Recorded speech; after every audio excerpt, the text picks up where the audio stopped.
Bonjour mes amis leaders, c'est Rachel Daigle, formatrice en leadership, spécialiste en potentiel humain et coach de courage. Bienvenue à cette capsule.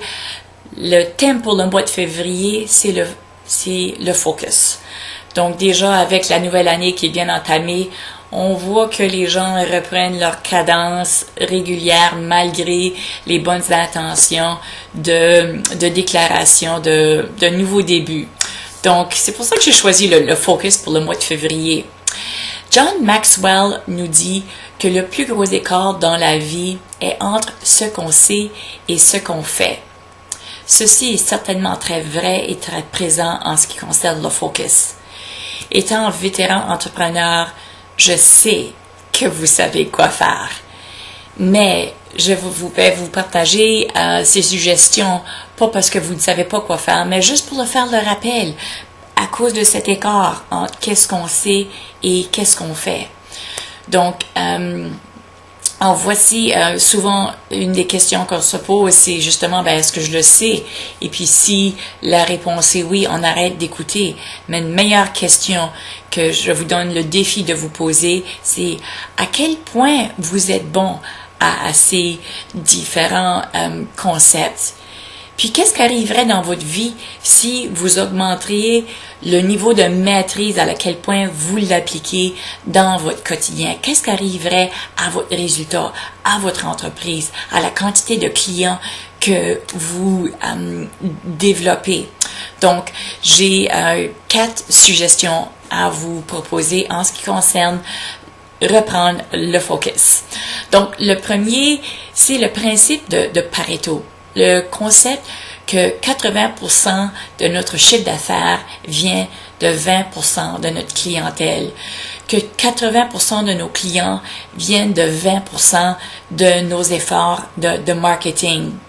Donc, avec ceci, est-ce que vous avez déjà fait l'analyse de ce 80 et 20, de savoir d'où ça vient, pour que vous puissiez bien miser sur ce 20% qui travaille bien, qui vous porte fruit, que vous continuez à le chérir et le développer, et puis que vous allez changer dans le 80% qui est pas aussi puissant, que vous pouvez commencer à faire des changements pour avoir le focus requis et les résultats qui en sortent.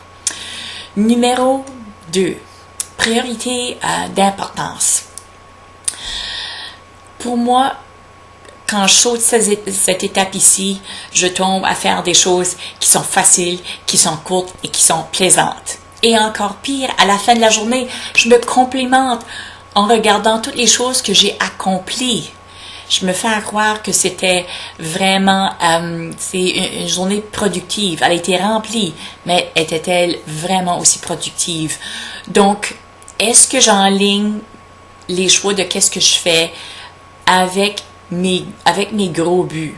Si je serais à choisir 6 tâches de toute ma grande liste, qu'est-ce qui seraient les 6 les plus importants à faire? Que si je réussis à faire que ça, que ce serait une journée du temps bien investi. Donc, toujours faire le refocus de sa liste pour avoir les gros morceaux en priorité. Numéro 3. C'est quoi votre cadence naturelle de votre force, de votre énergie? Est-ce que vous êtes matinal? Ou est-ce que vous êtes un de ceux qui résonnent dans les petites heures du matin? Toutes les réponses sont bonnes, mais c'est juste cette question de savoir c'est quoi notre force, puis aligner nos activités de la journée avec ces moments-là. Donc, par exemple, moi je suis matinale et donc j'essaie d'aligner autant que possible des choses qui sont relatives à l'analyse, la rédaction, la créativité. Ça, je vais le céduler en matinée parce que c'est là où je suis plus forte, où est-ce que je suis plus claire. Et donc, je vais protéger ce temps-là et céduler en conséquence. En après-midi, c'est plutôt à ce moment-là que je vais céduler mes rendez-vous, mes activités de prospection. Ces choses-là sont aussi très importantes. Mais je peux le faire, je peux être bonne sans avoir le focus au même niveau qui est requis pour les activités d'analyse.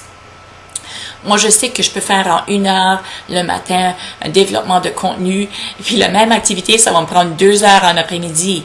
Donc, c'est de reconnaître où est mon cycle d'énergie au cours de la journée, puis ajuster mes réunions, mes activités en conséquence.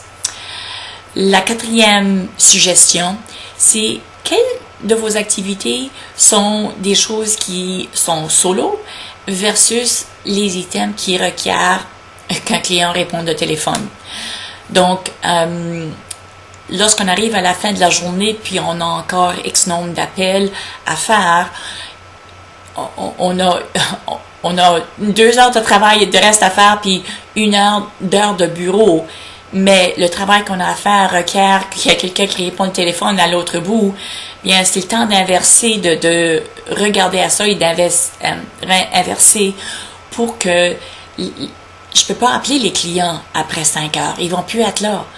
Donc, je dois me rappeler de tenir ça en conséquence, puis ajuster ça aussi dans mon mix de priorités. Parce qu'encore, on va dire, ben c'est pas de ma faute, il était passé 5 heures, j'ai pas pu faire ce morceau-là. On joue des tours, on se joue des tours. Et donc, partie de faire le focus à nouveau pour vraiment maximiser notre journée. Donc, encore, je sais que vous savez ces choses-là, mais la question est à quel point êtes-vous bon, à quel point faites-vous ces choses-là de façon quotidienne, tous les jours, toutes les semaines, etc. Est-ce que je pourrais voir votre cédule puis dire, ah oui, voici l'exemple. Et donc, j'aimerais d'avoir vos commentaires. Je sais que vous aussi, vous avez des trucs que vous appliquez, donc je vous invite à les partager avec nous. Et je vous invite aussi à vous inscrire à mes séries de vidéos. Je vais avoir un thème par mois et un vidéo par semaine sur ce thème. Je vous invite à vous rejoindre pour avoir le courriel et être le premier avisé de la prochaine capsule. Et vous serez aussi les premiers avisés sur les cours que je vais offrir en termes de leadership et le potentiel humain. Donc, allez à panache-courage.ca et inscrivez-vous. Sur ce, je vous souhaite, comme toujours, bonne journée et bon leadership de soi.